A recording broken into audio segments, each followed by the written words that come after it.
No Doses de Saúde de hoje, nós vamos falar sobre acidente vascular cerebral, o famoso AVC, que é conhecido já antigamente, mais popularmente, como derrame, que continua sendo uma das principais causas de morte e de incapacidade no Brasil.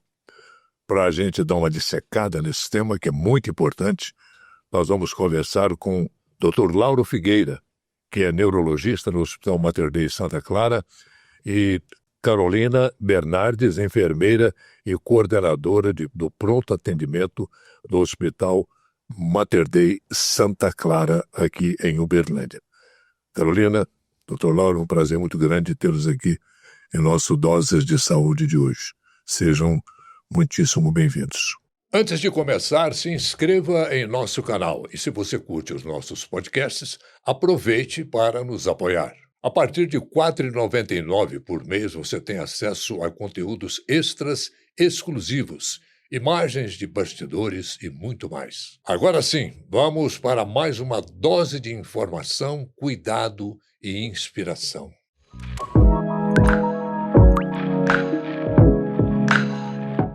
O acidente vascular cerebral, o resultado dele é a morte de células cerebrais. Como é que acontece isso? Quando a gente fala de acidente vascular cerebral, a gente está falando de doenças várias diferentes que é colocada, vamos dizer, no mesmo grupo, tá? Mas subdividindo, a gente tem os AVCs isquêmicos, onde o fluxo de sangue é interrompido e aí para de chegar o sangue com nutrientes, com oxigênio, uma região do cérebro, com isso aquela região morre, que ela não está sendo suprida. E uma outra condição é o acidente vascular cerebral hemorrágico, no qual há um extravasamento de sangue para uma região do cérebro, tá? Ou tem umas situações que vai ser de fora do cérebro, e por esse extravasamento de sangue pode ocorrer as lesões também.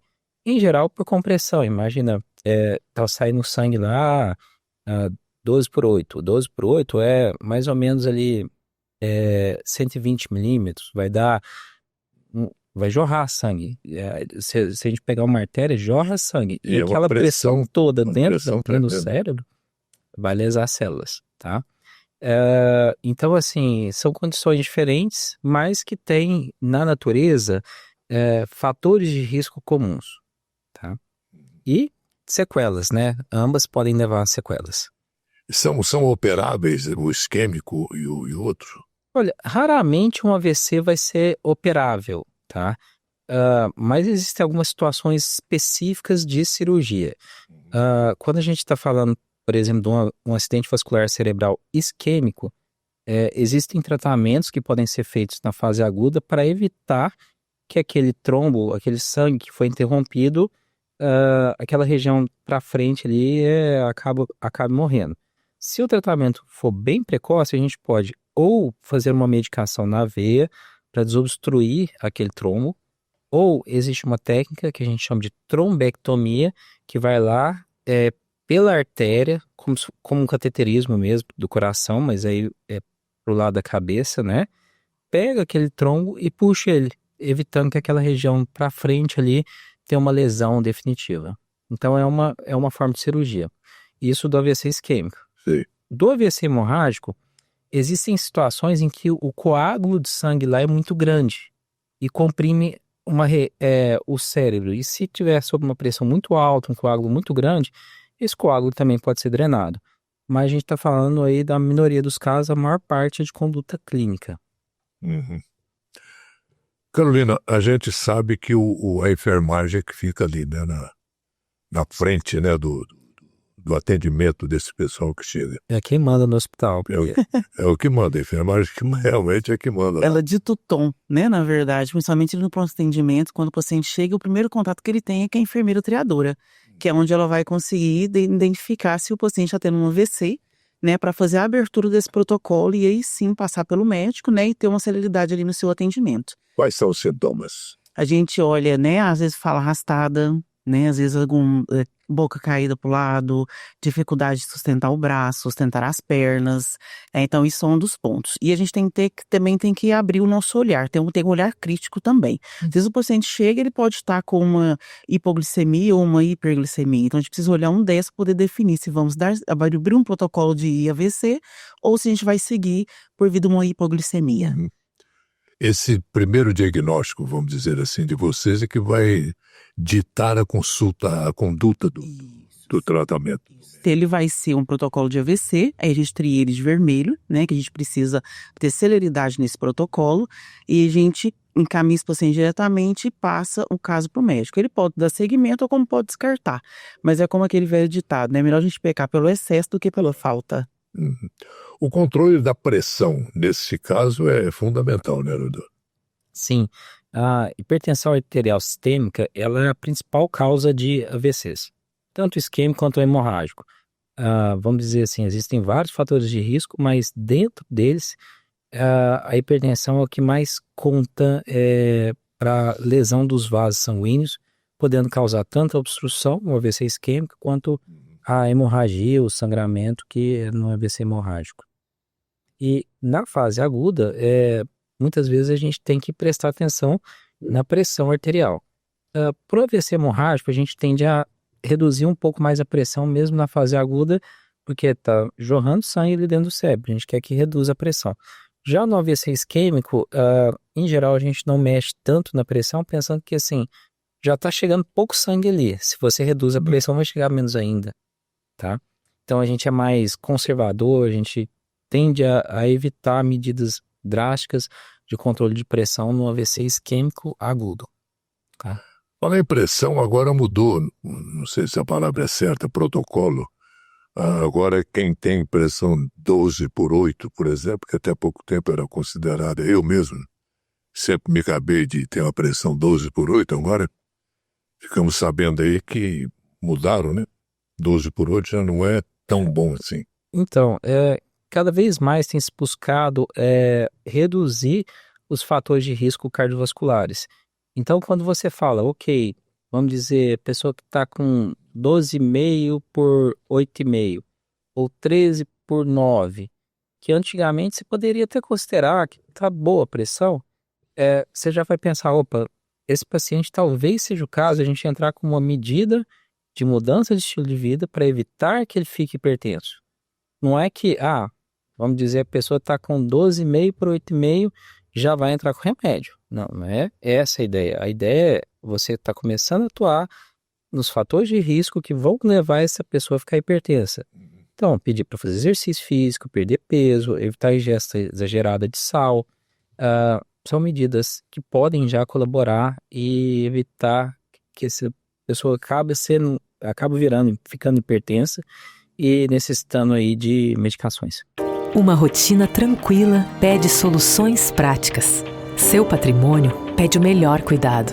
As conquistas profissionais pedem planejamento. E a sua saúde financeira pede Unicred. A Unicred oferece um atendimento personalizado e toda excelência em produtos e serviços financeiros. Assim, enquanto a gente cuida do seu dinheiro, você tem mais tempo para cuidar de todo o resto. Sua saúde financeira pede Unicred. Carolina, além da hipertensão arterial, tem problemas também de diabetes, de colesterol elevado, obesidade, uma série de questões que avolumam, né? Cigarro. A obesidade. Cigarro, álcool, inatividade. Isso. Hoje o nosso estilo de vida, ele traz muita gente para ter essas doenças, né? Punhado de coisa. A gente trata a doença, a gente não previne a doença. Então, assim, esse estilo de vida, essa mudança do estilo, hoje a gente corre muito. Hoje a gente não dá tanta atenção para os sinais que o nosso corpo dá. Então, hoje, né? Obesidade. Eu sou obesa, então eu tenho um ponto de atenção, né? Então, a que ponto eu estou levando em consideração esse meu alerta para tratar e prevenir? Então, não é só a hipertensão, é o tabagismo, uso de anticoncepcionais, principalmente também associado ao cigarro, aquela que faz o anticoncepcional, com o cigarro também auxilia, né? O sedentarismo. Então, tudo isso também contribui para que a gente possa evoluir para um AVC. Hoje a gente não dá tanta atenção mais para a atenção primária, né? Que é tratar a doença. Acho que por isso que a questão dessa A evolução da a doença. evolução da doença, né? Acho que essa questão de reduzir de 12 para 12/8 ser um sinal de alerta justamente para isso. Para a gente voltar nossa atenção para a atenção primária. O que aconteceu há alguns anos atrás também com a glicemia. Antigamente, quem tinha mais de 125 é que era diabético. Aí colocaram o nível ali entre 100 e 125, que, opa, é um pré-diabético, é uma glicemia de jejum alterada. O que isso quer dizer? Que, olha, essa pessoa, se não se cuidar, a chance dela ficar diabética é alta. Então, vamos interferir já nos fatores modificáveis. Existem fatores de risco que são não modificáveis e existem os modificáveis. Por exemplo, a pessoa que tem uma genética, vamos dizer, para ter mais AVC, muitas vezes você não consegue interferir. E aí, você vai atuar nos fatores que você consegue interferir e modificar. Tá? E aí, dentro desses, a hipertensão, diabetes, colesterol alto, tabagismo, etilismo, obesidade, sedentarismo, estão entre os principais. Tem a questão genética também, né? Que você está falando.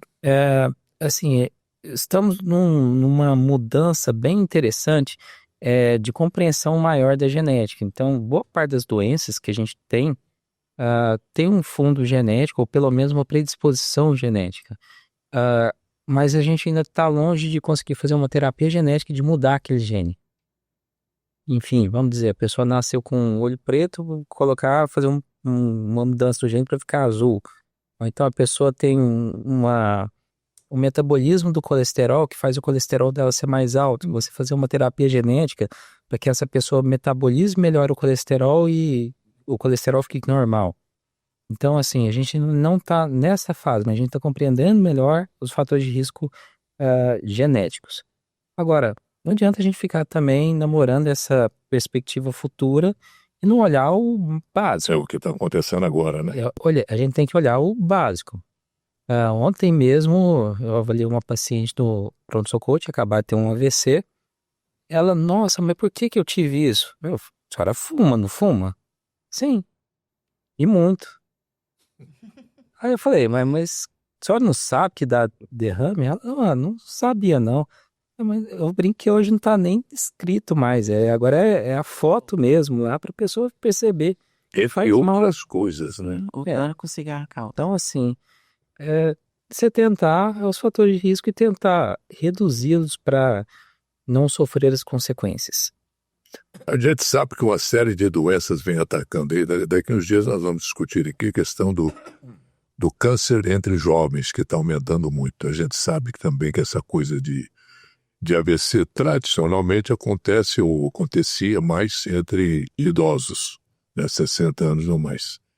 Isso agora já está pegando a faixa mais jovem, né? Sim, de 45 anos acima, né, a gente já está atingindo aí. Então a gente vê que vem crescendo bastante, né? O último estudo que eu vi estava 18% acima, né? Hoje tinha crescido 18% de frequência. Na frequência que a gente tinha. E é justamente por a questão que eu trouxe do estilo que a gente adotou hoje, né? O estilo de vida. Né, a ausência às vezes de atenção, deixar uma vida ali mais solta, né, sem exercício, sem prevenir essa evolução. Competição, né? Hoje a gente está muito mais ligada em crescer profissionalmente do que como eu vou estar para estar bem, para desfrutar do meu crescimento. Né? Então a gente deixa muito a desejar. E quando acontece, é onde a gente para pensar o porquê. Né? O que eu fiz? Eu poderia ter feito diferente? E a gente sempre sabe que sim. Né, que muitas das vezes muitas coisas a gente consegue evitar com mudanças de hábitos. Certeza. As causas também do AVC em jovens são um pouco diferentes. Diferente do idoso, que normalmente é uma pressão alta durante muito tempo, um diabetes mal controlado por muito tempo, colesterol por muito tempo. No jovem, muitas vezes a gente tem, por exemplo, uma ruptura de um vaso, que a gente chama de dissecção vascular, é uma causa para se pesquisar. Uma causa genética, por exemplo, uma trombofilia, é uma coisa a se pesquisar. Particularmente, que chama a atenção que são causas modificáveis, de novo, que não adianta a gente trabalhar com o que a gente consegue modificar. Questão hormonal, muita reposição hormonal, e às vezes em doses muito altas, tá? Isso aumenta o fator de risco cardiovascular de forma geral e aumenta o risco de AVC. E o tabagismo voltou a ser uma modinha. A minha geração, por exemplo, já não era comum as pessoas fumarem. Boa parte dos meus amigos que fumaram ali na adolescência, início da idade adulta, pararam. Só que agora a moçada nova tá voltando a fumar mais outras coisas. Tô ali, mano, o eletrônico, o vapor, né? E outras coisas, mas tem uns que fumam palheiro, que pega o fumo mesmo e faz... Tem gente mascando fumo, gente, assim, parece que tá voltando pra trás, tá pior. Não estão regredindo. É uma regressão muito grande, porque é até sujo, fedido, assim, um Pois né? fumo, né? Imagina uma pessoa mascar fumo em 2025. É uma coisa que a geração dos meus pais achava feio os nossos avós fazendo. A gente vê isso muito nos filmes de faroeste, né? O cara mastigando e cuspindo pra matar lagartixa, né? Não, Coisa horrorosa. é uma coisa horrorosa. Voltou a ser moda.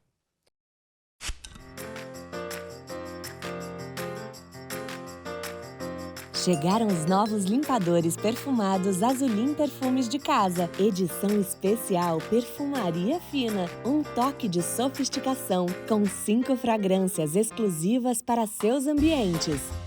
Ameixa negra, pera inglesa e frésia, bambu, chá branco e flor de laranjeira. Azulim, a vida pede, a Start faz. A gente tem uns números que, de certa forma, assustam. Que, de acordo com o Ministério da Saúde, o Brasil registra cerca de 400 mil casos de AVC por ano, com aproximadamente 100 mil mortes. Em Minas Gerais, os números também preocupam. Somente em 2024, foram mais de 35 mil internações por AVC. Olha aqui. E o Triângulo Mineiro é uma das regiões com maior incidência devido à população idosa crescente. A gente já viu aqui que não é tanto assim em cima dos idosos, né? Uhum. Gente, e essas bombas, esses suplementos alimentares, essa coisa toda influi muito também, né? Vamos diferenciar duas coisas aí que são bem diferentes. O hormônio é mais complicado, vamos dizer assim, tá?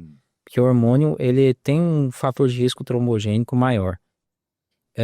Principalmente o estrógeno, que é muitas vezes reposto para mulheres, tá? Mas, assim, a gente vê também algum risco elevado com testosterona em doses supraterapêuticas, doses muito altas.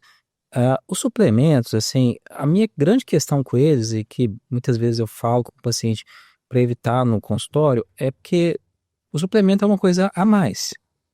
Quando você já está fazendo o básico. O que é o básico? Exercício físico. O a mais seria o suplemento. Não dá para você inverter as coisas e tomar um monte de suplemento e não fazer exercício físico. Aí você está invertendo a lógica da coisa. Não dá para você gastar R$800 com suplemento e querer economizar na academia. Falar que, não, o personal de 300 é caro. Aí é uma inversão do que seria ideal da lógica. Então, assim, a questão do suplemento, ok, se você quer uma suplementação, é um atleta de alto rendimento principalmente, eu acho que faz todo sentido. Agora, se você não é um atleta de alto rendimento e não está fazendo nenhum exercício físico, vamos começar pelo básico, vamos começar com o que é essencial, o mínimo, que é fazer exercício físico, tá? Então, assim, o suplemento deveria ser para aquele nicho pequeno que quer algo a mais, vamos dizer assim. A incidência maior, Carolina, pela sua experiência, é entre homem ou mulher? Mulheres. Mulher, né? Tem alguma causa? Mulher vive mais. A gente morre antes. Que bom, né? Porque para aguentar esse movimento todo, a gente tem que viver mais mesmo. É verdade. Mas eu acredito, assim, mais em mulher, justamente pela questão da reposição hormonal que a gente faz, né? Os tinham que ser eternos. Eu também acho, né? E muito mais valorizadas. Mas por mais essa questão hormonal também, né? Que a gente faz muita reposição e às vezes uma reposição não tão controlada como deveria ser. Porque hoje, eu vou lá porque preciso, continua, não volta para poder fazer um exame para ver como é que tá. A questão dos usos concepcionais também, né? Que a gente usa, muitas querem evitar e não fazem aquele acompanhamento. O anticoncepcional, Felipe, você já falou aqui, eu queria que vocês dessem uma... Falei tantas vezes dele, né? O anticoncepcional, assim, é particularmente complicado para a mulher jovem. É um risco, assim, bastante elevado de um tipo de AVC específico que chama trombose venosa cerebral, que é um coágulo forma dentro da veia do cérebro. Igual, por exemplo, a pessoa pode ter uma trombose na perna, a pessoa tem uma trombose numa veia do cérebro. Manifestações principais ali é uma dor de cabeça forte, normalmente começa rápida, chega numa intensidade forte, rápida, e que não melhora com nada, vai no pronto-socorro 1, 2, 3 vezes, não melhora, e aí pode acabar tendo uma lesão cerebral secundária, que tem a trombose na veia, e aí o sangue que está chegando no cérebro ele tem que sair de alguma forma. Quando ele não sai, a entrada fica prejudicada, e acaba tendo uma isquemia, porque a pressão fica tão grande que não chega sangue numa região do cérebro. É um tipo específico de AVC, mas que não é tão raro, é uma coisa que a gente, como neurologista, vê com uma certa frequência. Uma coisa para tomar nota, para a gente se cuidar, durante a vacinação para o Covid, houve uma grande preocupação a respeito dos efeitos trombogênicos da vacina. Mas o anticoncepcional, salvo engano, é tipo 1000 vezes mais frequente a trombose com o uso do anticoncepcional que com a vacina.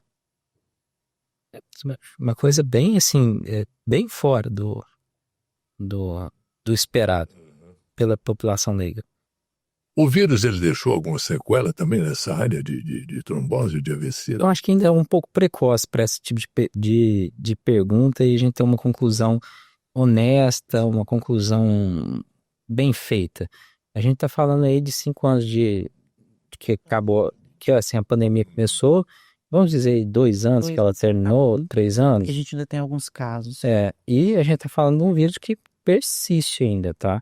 O Covid continua circulando, Sim. continuam tendo casos de gripe forte por Covid, algumas pessoas até, infelizmente, falecendo. Parou-se de falar porque ele não é aquele problema todo que a gente teve no início da pandemia, de estar muita gente infectada ao mesmo tempo e pesando no sistema de saúde. Mas voltando à pergunta, eu acho que assim, os nervos estão muito inflamados e as pessoas estão misturando ainda muito política com saúde.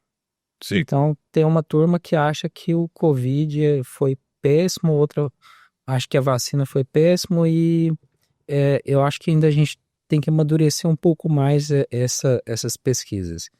Mas, assim, de fato, existe um risco aumentado de doenças cardiovasculares, tanto com a infecção do vírus quanto com a vacina.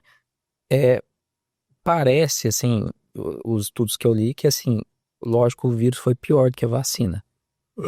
A vacina é melhor do que o vírus. Então, assim, faz sentido, né? Agora, a vacina foi boa? Não, mas o vírus era muito pior do que a vacina. Tá? Corre aí aquilo que você falou, né? Corre um punhado de boato de coisa aquela coisa horrorosa, né? Gente morrendo, tudo já vieram colegas de vocês aqui já para falar sobre a coisa que foi o atendimento de gente morrendo toda hora, literalmente toda hora morrendo gente. Mas ele tem aquela coisa da sequela, porque assim, fulano com 40 anos de idade, ele estava na academia, saiu, morreu. Teve um AVC, um ataque cardíaco, aquela coisa, foi a vacina, foi o vírus. Como é que vocês... Vou te falar como eu enxergo isso, como eu disse, assim, é difícil a gente tirar uma conclusão muito certeira agora, porque estamos muito precoces e com os nervos muito aflorados em termos de política, né? Mas a minha percepção é que, assim, houve sim um aumento do risco cardiovascular, mas a gente não pode deixar de ressaltar que isso sempre ocorreu, só não se dava nome aos bois. Se a gente pensar de uma forma global, assim, uma forma mais ampla, a expectativa de vida subiu muito ao longo dos últimos anos. Não era comum a gente ver pessoas com 80 anos, era um ou outro há 30, 40 anos atrás. Quando eu estava na faculdade, se eu estou falando aí de 20, 25 anos atrás, era uma pessoa de 70 anos, muito doente, falecendo. Tem 72 anos. Não, mas tá velhinho mesmo. Hoje o velhinho mesmo é uma pessoa de 90 anos. 90 anos. Vamos dizer, há 25, 30 anos atrás, uma pessoa de 65, 70 anos era um ancião. Hoje, 65, 70 anos, a pessoa tem até vergonha de parar na vaga de idoso. Então, assim, a gente mudou. A saúde global está melhorando. Só que a gente está migrando para outro perfil de doenças. Então, se antes a gente morria muito de acidente de trânsito, de doenças infecciosas, e ocorriam sim os AVCs, mas assim, às vezes as pessoas nem davam diagnóstico. A gente agora está aumentando doenças cardiovasculares, então infarto, AVC, câncer, doenças relacionadas aí à degeneração, por exemplo, Alzheimer, o Parkinson. Então elas vão aumentar. Doenças próprias da idade. E não necessariamente a um estilo de vida, vamos dizer assim. Contribui sim o estilo de vida? Sim, mas o envelhecimento é o principal fator de risco aí. Envelhecimento populacional. E é uma coisa que está aumentando, né? O Brasil, por exemplo, a Europa hoje já é um país, uma nação, vamos dizer assim, de idosos. O Brasil já está caminhando. O Japão, então, nem se fala. E no Brasil hoje é muito comum você encontrar pessoas centenárias com mais de 100 anos de idade. Entendeu? Alguns ainda meio pouco na ativa, mas aquilo que você falou, com 80 anos hoje está aí jogando bola, tá? Não é uma pessoa assim, acamada, mal de vida, não. Tem vários idosos de 80 anos que estão produtivos ainda. Eu estou lendo um livro, uma história da velhice no Brasil, de uma pesquisadora muito famosa, muito competente, por sinal, a Mary Del Priori. Ela conta a história, um pouco, né, da história dos idosos no Brasil. Uhum. Então a gente ela relata lá que os viajantes antigos, né, dos 1700, 1600, umas 2 décadas, 2 séculos depois do descobrimento do país, lá por 1700, 1800, aqueles viajantes que iam, né, os mascates, tal, relatavam histórias de índios com 110, 130 anos, porque viviam isso antes da chegada nossa. Ar puro, aquela coisa toda, não tinha sedentarismo, eles tinham que correr. Bom, isso é outra história. A expectativa de vida na Idade Média era 18 anos. Sim. Você pensa assim, nessa época daí provavelmente eram uns 35, 40 anos de idade. Aconteceram as evoluções, né? Sim, é uma evolução.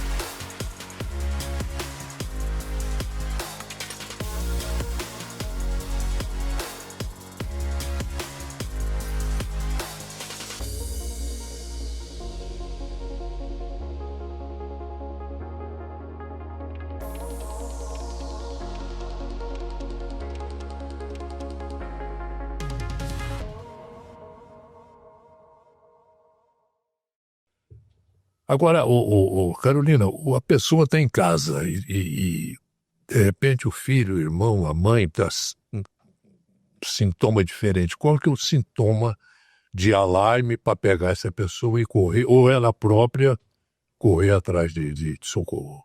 Fala arrastada, né? Dificuldade de completar frases, né? Perda motora, seja do braço, perna, tudo isso é um sinal. Então, já a gente precisa procurar um auxílio, né? Se tiver alguém para acompanhar, melhor ainda, porque vai com mais segurança, já é um sinal. Eu acho que não tem nem que aguardar outros sinais, né? Se viu que mudou, que não tinha aquele comportamento, que não tinha uma fala arrastada e começou com essa fala, às vezes esquecimento, né? Às vezes está esquecida, né? Então viu que às vezes a pessoa, vamos dizer assim, né? Tá confuso, saiu fora do ar, digamos assim, né? Tá confuso? É um sinal que já tem que procurar um pronto atendimento para ver se ele tá evoluindo para um AVC. Uma palavra importante é o súbito, tá? O súbito quer dizer, a pessoa tá bem, de uma hora para outra ela piora. Isso é uma coisa típica de AVC. Normalmente outras doenças vão ter uma piora lenta, uma coisa que vai gradual, vai piorando devagar. O AVC não, a pessoa tá bem, de repente, de uma hora para outra, ela perde a força. Normalmente, assim, isso desenvolve em menos de um minuto. Então, mesmo uma dor de cabeça, pode ser um AVC hemorrágico, normalmente é uma dor de cabeça que ela atinge a intensidade máxima em um minuto. Então, assim, sintomas súbitos de confusão mental, dor de cabeça, tontura, em menos de um minuto a pessoa já estava muito mal. Alteração de sensibilidade, alteração da visão, perda da visão de forma súbita, levam à suspeita de AVC, e nesse caso um AVC agudo que potencialmente pode ser tratável. E aí a pessoa deve procurar sim um atendimento médico de urgência. Não é no consultório agendado, não, é direto para o pronto-socorro. E essa busca imediata ajuda muito na janela de sintomas, né? Então, quanto menos tempo ele, né, leva para procurar um atendimento, melhor vai ser o prognóstico desse paciente. A gente vai conseguir detectar, né, ver o que vai ser de forma clínica, que vai ser tratado, ou se tem que discutir com a neurocirurgia para ver o que vai ser feito. Então, teve o sintoma fundamental já ir procurar, que a gente tem uma janela ali de 4h30, 6 horas, para poder estar conseguindo definir o tratamento desse paciente. Como eu falei, tem 2 tratamentos que são feitos atualmente, assim, para AVC isquêmico. Um deles é a trombólise, que é o remédio injetado na veia. Ele deve ser feito até 4h30 do início dos sintomas. Após esse período, o remédio até pode ser eficaz, mas o risco, o benefício normalmente não vale a pena. Já para a trombectomia, que é o cateterismo, que você tira o trombo que está lá, idealmente deve ser feito em até 6 horas, mas alguns estudos têm demonstrado benefício até 24 horas. Agora, não é para ficar esperando para, não, ainda tem mais 1 hora. Doutor Vamos ver se melhora. Não. Não. 24 tá tendo estudos. Não é isso. Não. A ideia é, quanto mais precoce, quanto mais cedo, maior a chance de tratamento, maior chance de recuperação. Devia estar perdas motoras, né? Isso aí como um déficit. Para esse caso não tem o famoso remédio caseiro, né? Não, para esse Não. Esse aí é pronto-socorro. Recurso aí, né? É muito comum. Uma massagem, Não. É muito comum. um chazinho, uma coisa assim. Não Ainda tem às vezes o que quer tomar, né? Mas não, porque a gente pega ele paciente, às vezes até fora da janela, né? Que é assim de 4h30, mas não tem remedinho, né? Viu esses sintomas, que o doutor Lauro trouxe muito bem, foi súbito, vamos buscar um atendimento, um pronto atendimento para ver o que está acontecendo. Então, se é um AVC, tá em termos de consegue tratar e minimiza os danos do AVC nesse paciente. A criança, ela pode sofrer um AVC? Sim, mas aí, como eu te falei, são causas outras. Por exemplo, pode ter um AVC por uma malformação cardíaca, que ela nasceu, uma anemia falciforme, uma doença falciforme mais grave, não tratada. Em geral, são outras causas, são bem as causas que a gente vai ver no paciente idoso, que é o mais comum. Bom, o AVC, resumidamente, ele provoca a morte de células cerebrais, né? Uhum, sim. E aí deixa uma série de sequelas. Quais são as principais sequelas? Nós já falamos aqui, mas a gente gostaria que você desse uma ratificada nisso. A manifestação do AVC vai depender da área que houve a lesão. Então, o mais comum é de ter uma lesão que pega uma região motora, uma região que cuida da movimentação do corpo. Então, a pessoa pode ficar com perda de força de um lado do corpo. Pode atingir a região da fala e a pessoa ter uma dificuldade para falar e a fala ficar enrolada, ou ter dificuldade para entender a fala, ou para conseguir emitir a fala, tá? Pode ter uma alteração visual, tipo, não enxergar bem uma região do campo visual, pode ter um desequilíbrio, se pega uma região do encéfalo, que a gente chama de cerebelo, e eu acho que a questão mais complexa é, essa sequela vai causar incapacidade? Porque se for uma perda de força muito sutil, uma alteração de campo visual leve, muitas vezes isso não vai ser incapacitante, a pessoa vai conseguir ter a vida dela ainda. O problema é quando ela leva a incapacidade, a pessoa vai parar de trabalhar e, pior ainda, vai precisar de ou uma pessoa cuidar dela, ela ficar dependente de cuidar de outra pessoa. Que aí, além de tirar uma pessoa do trabalho, que às vezes é trabalho, da família, né? ainda pode ter necessidade de outra pessoa cuidando dele. Então, são dois atingidos pela doença. Na verdade, a família toda fica atingida. Em alguns casos, a fisioterapia pode ajudar, né? Sim, a reabilitação, vamos ampliar um pouquinho mais o leque, assim, a reabilitação pode ajudar, sim, ela ajuda, na verdade, a melhorar o prognóstico dessas pessoas, a fazer elas readquirirem a funcionalidade perdida. Uma pessoa que parou de andar, voltar a andar, auxiliado pelo fisioterapeuta, uma pessoa que já não conseguia mais manusear um lápis, escrever um recado, por exemplo, um terapeuta ocupacional pode ajudar ele nessa tarefa. Pessoa que tem com dificuldade para falar, para engolir, o fonoterapeuta pode ajudar. Uma pessoa que às vezes teve AVC e ficou com a parte psicológica muito alterada, pode ter benefício com a psicoterapia. Então, assim, a gente está falando de um time grande de pessoas. O médico está inserido, o enfermeiro está inserido também. Vai variar, assim, qual que é o personagem principal de acordo com o sintoma, Sim. de acordo com aquele momento do Varia paciente. muito, né? Com certeza. E cada vez surgindo coisas novas, né? Então, assim, as armas dentro da reabilitação, as ferramentas, cada dia surgem ferramentas novas para melhorar a funcionalidade daquela pessoa que foi cometida.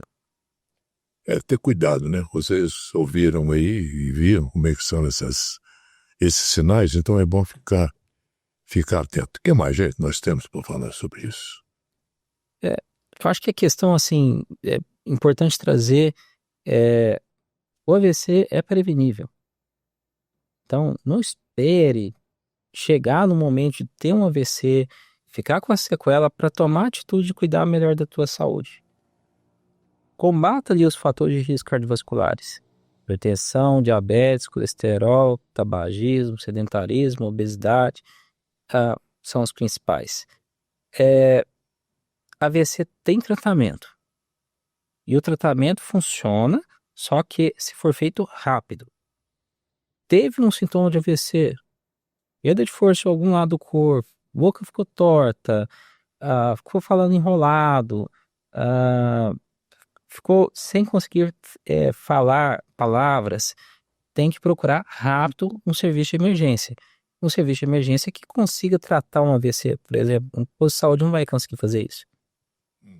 O hospital, vamos dizer, dentro aqui de Uberlândia, principalmente os hospitais.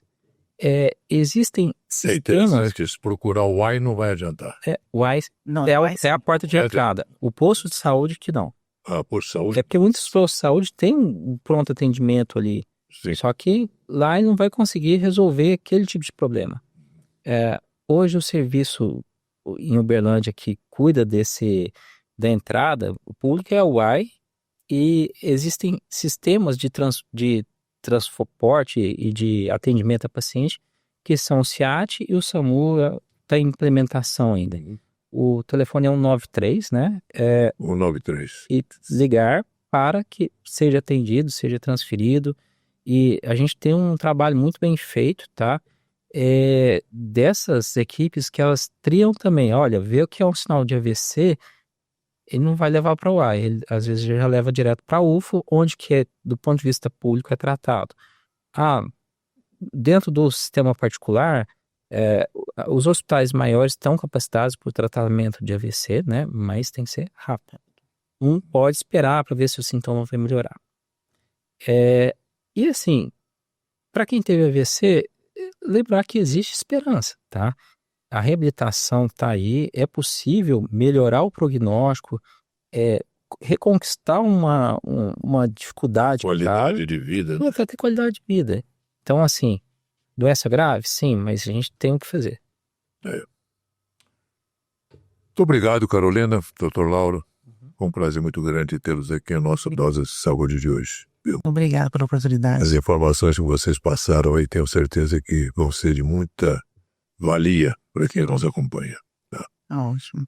E lembrando que AVC é um bicho de 7 cabeças, sim. Porque tem muita gente que fala, isso aí não é bicho de 7 cabeças. Esse aí é. Não fique esperando, procura um atendimento urgente. Isso. Muito obrigado, gente. E para você que nos acompanhou até aqui, o nosso muito obrigado pela sua companhia, pelo seu carinho.